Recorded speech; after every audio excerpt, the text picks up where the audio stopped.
Well, we're very excited about the results in the scoping study. The main output of that was the fact that we've got very competitive operating costs for the project. I think given our low strip ratio in the pit, that sort of flows through into the whole operating costs are very competitive. And that was probably the key takeout of the project was the ability to produce graphite concentrate at a very competitive price. I think a price which matches some of our peers around the world, including China. So that was the most exciting part of the study. Well, look, again, it's very important when you consider our scoping study had the very low operating costs. And that's, I think, is key to the project moving forward. We're working with Crimbrook Infrastructure Partners out to create a graphite processing hub in the Northern Territory. The arrangement is that we mine the ore and produce graphite concentrate. They'll then buy that and they'll convert that into purified spherical graphite up in Darwin. So we've got a standalone operation there in Darwin producing the prelim to active anode material. So I think the market now is dominated purely by Chinese production for flake graphite production and refined production.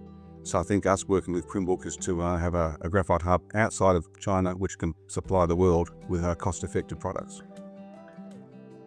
It's very important to note that the scoping study was based on a very small part of the overall size of the resource we've got.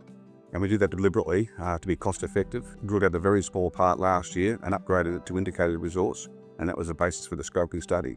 The scoping study only had a life of about 7 or 8 years, just not long enough, and we know that. So the plan now is we've proven that we've got a viable project. We'll drill out some more of the ore body, get a lot more indicated resources, and we'll work towards having a very long life operation. And that'll involve not just increasing the size of the resource and hopefully leading to an ore reserve, but it'll also mean optimising the size of the processing capacity as well. So if we get a larger processing plant, obviously that'll lead to economies of scale and reduction in operating costs to make it more competitive. So that's a key step forward. And if you combine that with our potential byproduct credits, we're looking at producing rutile and gallium as well.